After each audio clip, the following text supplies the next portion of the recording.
Merhabalar. Depremin birinci yılında Kahramanmaraş'tayız yine. Büyük Kahramanmaraş depreminin, 6 Şubat Kahramanmaraş depreminin birinci yılında Kahramanmaraş'tayız. Şu an Kahramanmaraş Kalesi'nin yanındayız. Buradan fotoğraf çekerek, video çekerek ileri doğru gideceğiz. Şurası gördüğünüz gibi Ulu Cami'nin falan olduğu yer. Karşım şu an. Sol tarafta yıkılmış bir cami var. Buradan ileri doğru devam edeceğiz arkadaşlar. Depremin birinci yılında Kahramanmaraş'ın son durumunu size göstermiş olacağız. Hem de fotoğraf çekerek ileri doğru gideceğiz. Gördüğünüz gibi Rıdvan Hoca Çarşısı'nın olduğu yerdeyiz. Kıbrıs Meydanı'nda. Hava bugün rüzgarlı. Bayağı bir rüzgar var hem de. Maraş Poyrazı zaten Maraş'ta yaşayanlar çok iyi bilir. Çok ünlüdür arkadaşlar. Buradan ileri doğru gideceğiz. Bakalım nelerle karşılaşacağız.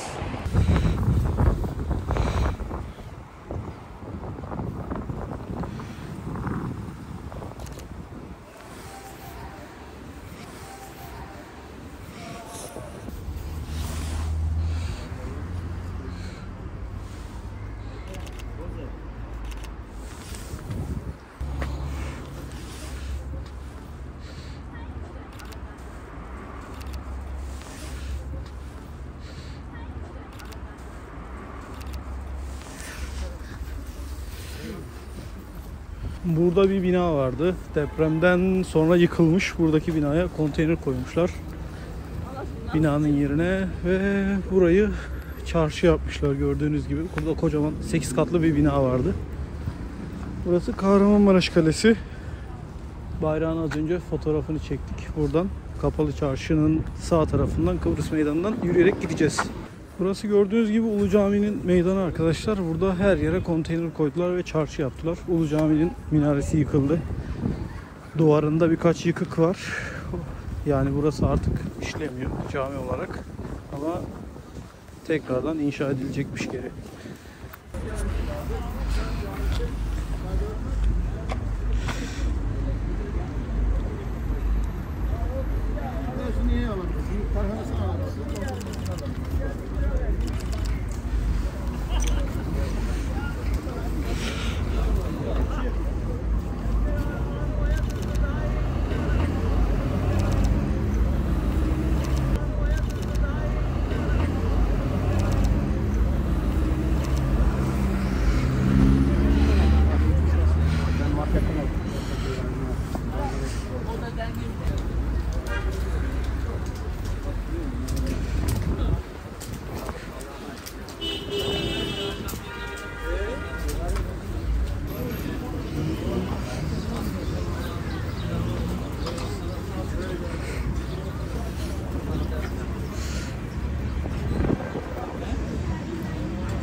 Burayı ayakkabıcılar çarşısı yapmışlar. Gayet burada boş bir alan vardı. Buraya konteyner koyup insanlar satış yapabilsin diye çarşı yapmışlar.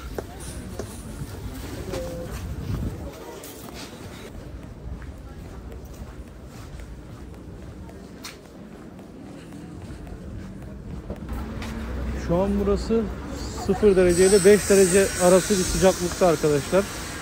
Öyle olduğu için biraz esinti var ve bu esinti insanları biraz üşütebiliyor. Biraz karşı tarafın fotoğrafını çekelim bence. Güzel gibime geldi. Bakalım.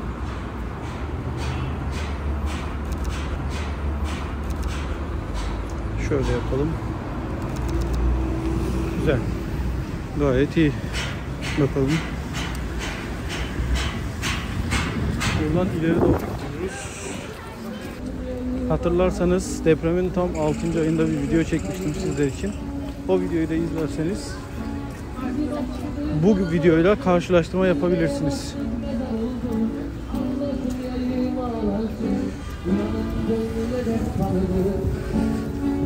Burada müzik yapan bir arkadaş var. Bir düğün günü vardı, gayrı mahşere kaldı o sevda. Bir garip aşık vardı, Bir düğün günü vardı, gayrı mahşere kaldı o sevda. Dağlara yazdık ne fayda, yollara yazdık ne fayda, kaldı betonlar altında o sevda.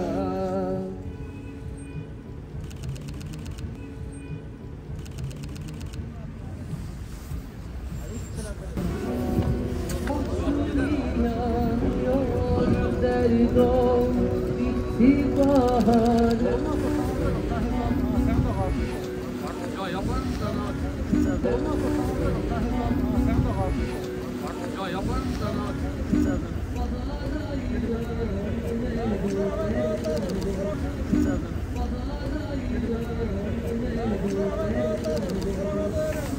Hayırlı işler, kolay gelsin. Buradan ileri doğru devam ediyoruz. Burası Trabzon Caddesi, asıl yıkımın olduğu, yani ilk depremde en çok yıkılan yer burası. Gördüğünüz gibi vinç var. Orada bir çalışma var. Çünkü buranın ana arterindeki bütün binaları yıkıp 4 katlı 5 katlı sağlam depreme dayanıklı binalar yapacaklar. Gördüğünüz gibi burada önceden dükkanlar vardı ama artık sadece konteyner dükkanlar var. Buradan ileri doğru devam ediyoruz. Az önce bir gitarist, sokak sanatçısı arkadaşla karşılaştık. Benim liseden arkadaşım kendisi. Geçimini sokakta müzik yaparak karşılıyor. Biz de fotoğraflarını çektik destek olmak için kendisine. Şimdi buradan ileri doğru gideceğiz. Birçok insan tezgah kurmuş, buralarda satış yapmaya çalışıyor. Geçimini sağlamaya çalışıyor deprem bölgesinde. Buradan bir karşıya geçelim. Karşıda yıkılan bir bina var. Fotoğrafını çekelim.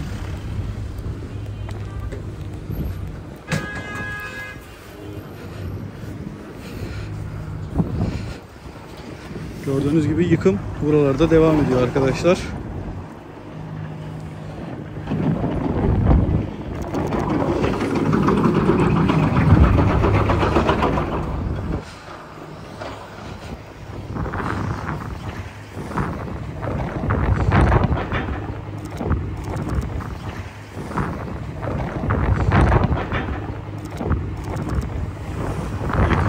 Devam ediyor. Buralara yeni binalar yapılacak.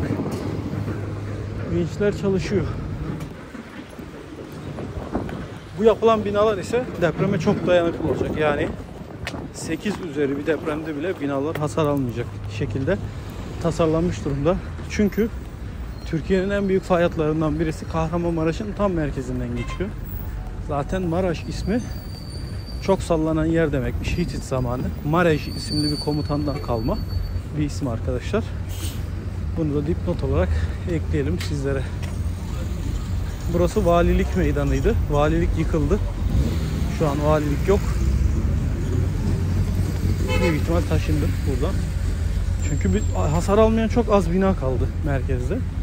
O binaları da tahliye ettiler ve temizlediler. Burada konteynerler hala çalışmaya, işlemeye devam ediyor. Buradaki insanlar burada ürün satarak geçimini sağlamaya devam ediyorlar. Burası Trabzon Caddesi, Şelale Park kısmına doğru. Şu an yıkılmamış binalar ama hep boşaltılmış. Bir tek bina boşaltılmamış. Bu da büyük ihtimal şeyden dolayıdır. Kontrol edilmiştir ve çok sağlam diye bunu boşaltmamışlar. Buralar hep yıkılıp yeniden yapılacak. 6 Şubat depreminde ilk yıkılan bina bu. Çarşıda ilk yıkılan bina bu köşesiydi. Bura komple domino taşı gibi yıkıldı. Buradan aşağısı bütün binalar boşaltılmış durumda. Buralar temizlenecek, bu binalar yıkılacak ve yerine daha az katları olan 4-5 katlı sağlam binalar yapılacak. Şu an harabe bir şekilde duruyor. Sadece bina altlarında işletmeler kalmış. Şimdi şunu soruyor olabilirsiniz. Bu binalar madem yıkılacak, depreme dayanıksız, neden altında dükkanlar hala açık? Bu binalar aslında depreme dayanıklı. İki depremde de yıkılmadığı için sadece hasar aldığı için güvenlik gerekçesiyle uzun vadede bunları yıkıp yerine yenilerini yapacaklar. Yani binalarda herhangi bir deprem sıkıntısı şimdilik yok. O yüzden dükkanlar taşınana kadar da bekliyorlar. Gördüğünüz gibi Maraş'ın her yerinde böyle iş makineleri var. Bu iş makineleri konteyner taşıyor, bina yıkıyor. Bunları yapmaya devam ediyorlar. Buradan aşağısı zaten komple yıkılmış binalar, tarlalar. İleriye doğru devam edeceğiz. Burası depremin fay hattının olduğu yer. Yani şu an altımızda Türkiye'nin en büyük fay hatlarından birisi var. Bakalım ne zaman düzelecek, ne zaman eskiye dönecek? Bence en az 10 yıl olacağını düşünüyorum. Çünkü hala insanlar bu keşmekeşin içinde hayatlarını sürdürmeye çalışıyorlar. Kötü bir durum. Çünkü insanlar psikolojikmen yorulmuş durumdalar. Biz de çok insanları rahatsız etmeden fotoğraf çekmeye çalışıyoruz. Buradan aşağıya doğru gideceğiz. Bakalım birkaç fotoğraf daha çekebilirsek bizim için güzel olur diye düşünüyorum.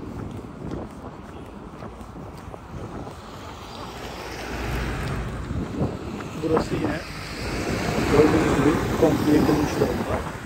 Çok büyük bir alan aslında burası. Yıkımın olduğu en büyük alanlardan birisi. Bu binalar falan hep gördüğünüz gibi yıkılmış durumda. Ya da hasar almış durumda.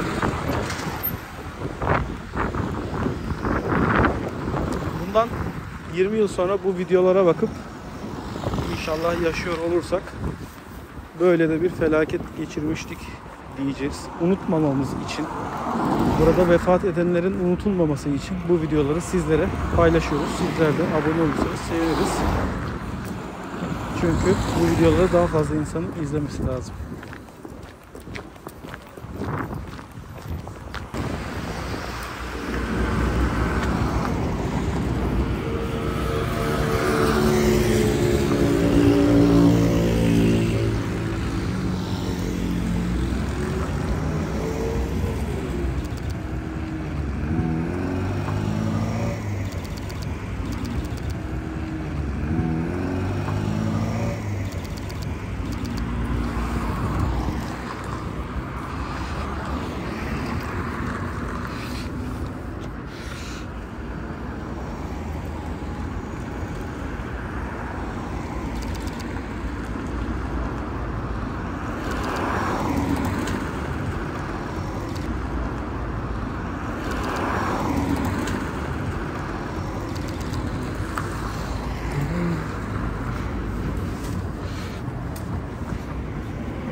Evet, burası fay hattının tam aktif bulunduğu yer arkadaşlar. Şu karşısı daha önce size videoda göstermiş olduğum yerdi.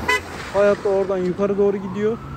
Biri de buradan yukarı doğru gidiyor. Burası tam köşe nokta. Zaten burası en çok Nippon olduğu merkez nokta.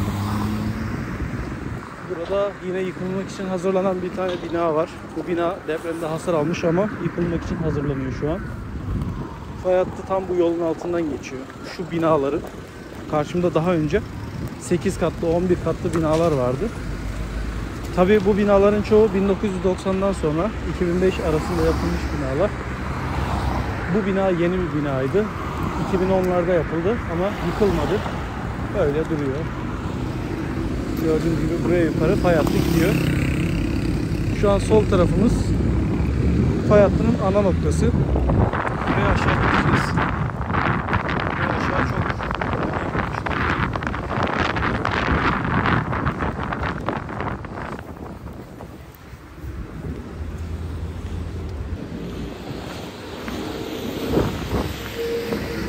aslında hava çok soğuk değil. Yani Kahramanmaraş'ta yaşamaya alışmış bir insan için çok da soğuk değil. Ben üşümüyorum çünkü ben Ankara'da yaşıyorum. Ankara daha soğuk.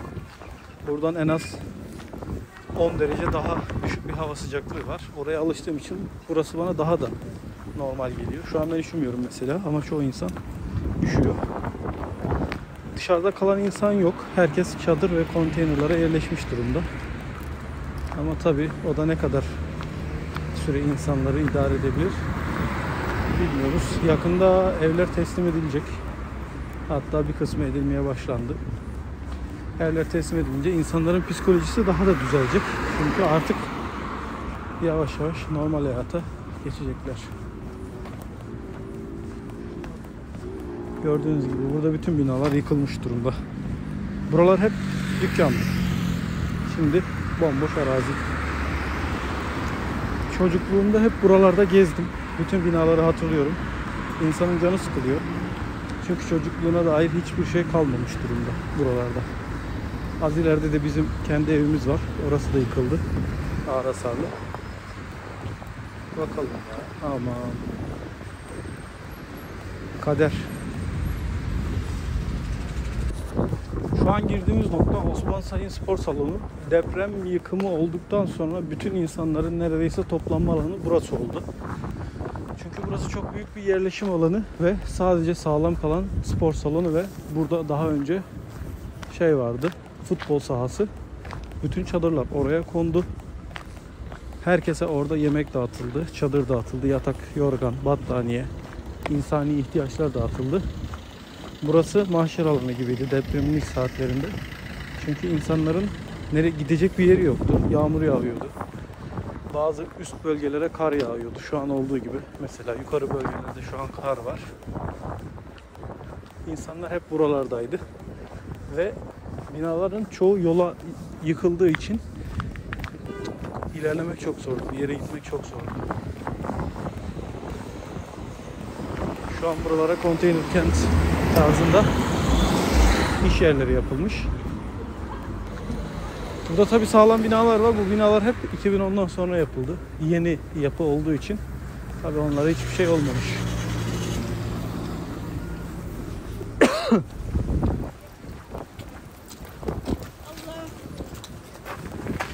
Şuraya bir bakalım. Evet, burada bir park var. Bu parkta çok vakit geçirmiştik. Ama artık park diye bir şey kalmamış. Burada en az 10 tane blok vardı. Hepsi gitmiş. Benim de arkadaşım ileride Ebrar sitesi vardı. O Ebrar sitesinde vefat etti. Kendisinin adı Özge İmge Kurt. Kendisini buradan rahmetle anıyoruz. Bir de sağ tarafta asıl fay hattının geçtiği bölgede, yani köşesinde, fay hattının köşesinde Hasan Kuruçay vardı. O arkadaşıma da Allah'tan rahmet diliyorum. Bütün vefat edenlere Allah'tan rahmet diliyorum. Ailelerine sabır diliyorum. Çok zor gerçekten. Mesela bu köşede kocaman bir bina vardı. Bu bina yeni yapılmıştı. Yani 10 yıl falan da o yıkılmış mesela şu köşede. İşte inşaattan çalarsınız böyle olur. Çalmamanız lazım. O binanın altındaki dükkanlar buralara açılmış tabii. Tekrardan. Şu köşesi bir yıldır böyle duruyor. Yıkılmamış. Öyle bekliyor. Burayı neden yıkmamışlar ki? Yani ilk depremde bu hasarı almıştı zaten. Bir yıl olmuş ama depremin merkez noktasında bina yıkılmamış. Öyle duruyor.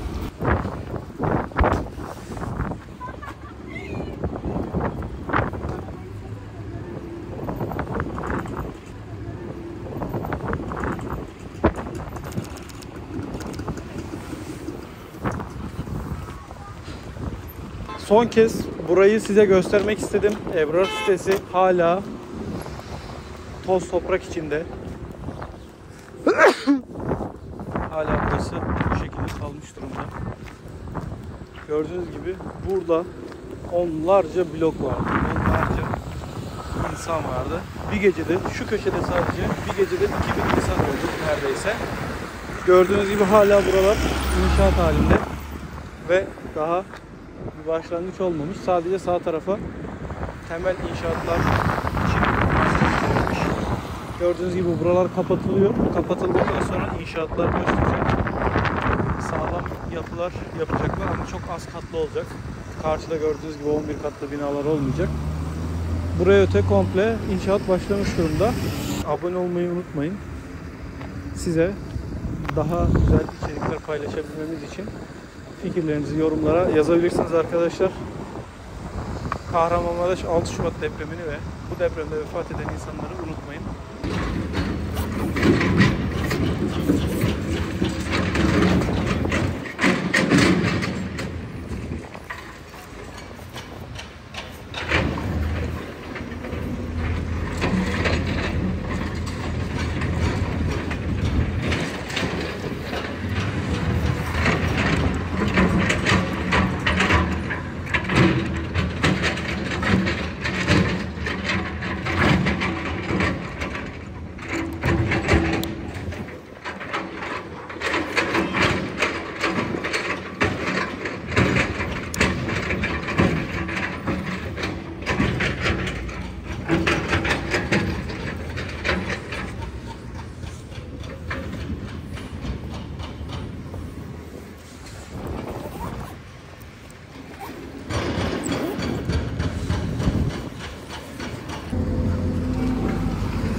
Evet, burası şantiye alanı. Daha önce buraya gelmiştik. Size göstermiştim 6. ayında. Buralar bomboştu. Şimdi her yer inşaat olmuş durumda. Gördüğünüz gibi inşaatlar başlamış, temeller kazılmış. Daha önce buraya gelmiştik. Burayı kapatmışlar komple. Buradan devam ediyor aşağıya doğru inşaatlar. Gördüğünüz gibi fore kasık çakmışlar inşaatlara ama yine su çıkmış. Büyük ihtimal o suyu alacaklar. Suyun geldiği kaynağı bulup kapatacaklar. Buralar hep depremde yıkıldı. Buraya aşağı her yer depremde yıkıldı.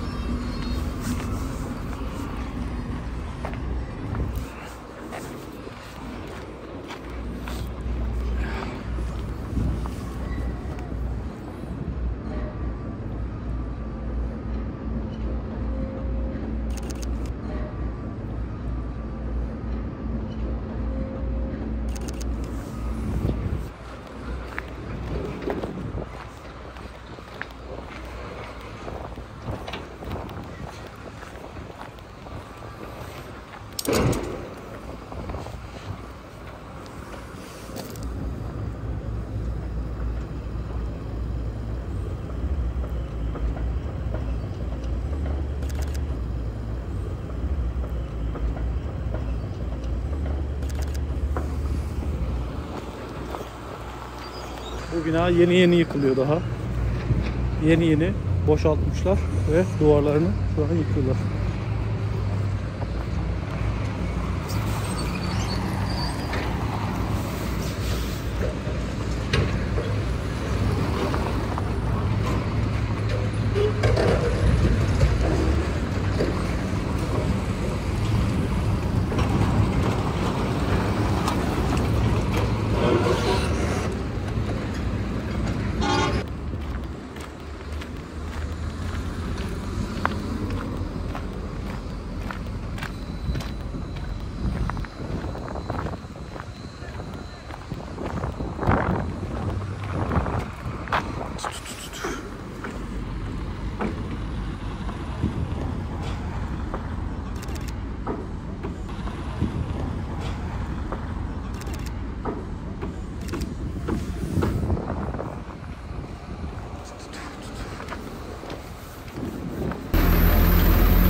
Ben teşekkür ederim. Kolay gelsin.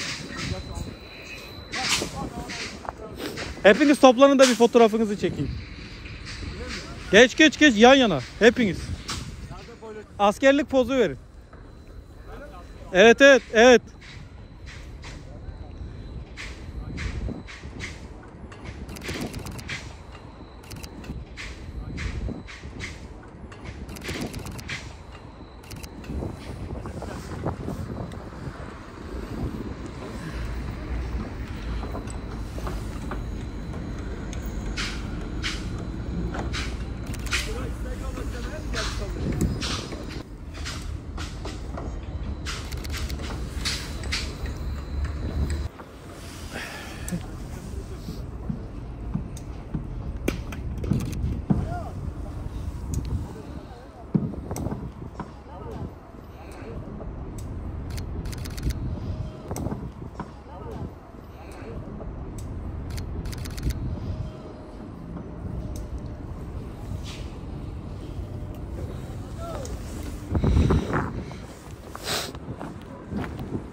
Kolay gelsin.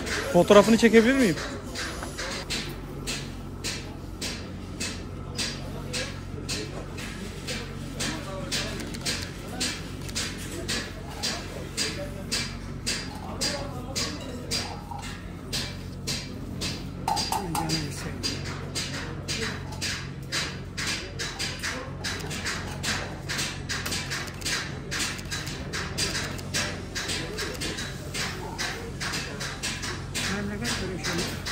Buralıyım. Öyle mi? Maraşlıyım. Allah sana güzel versin. Eyvallah, Allah razı olsun.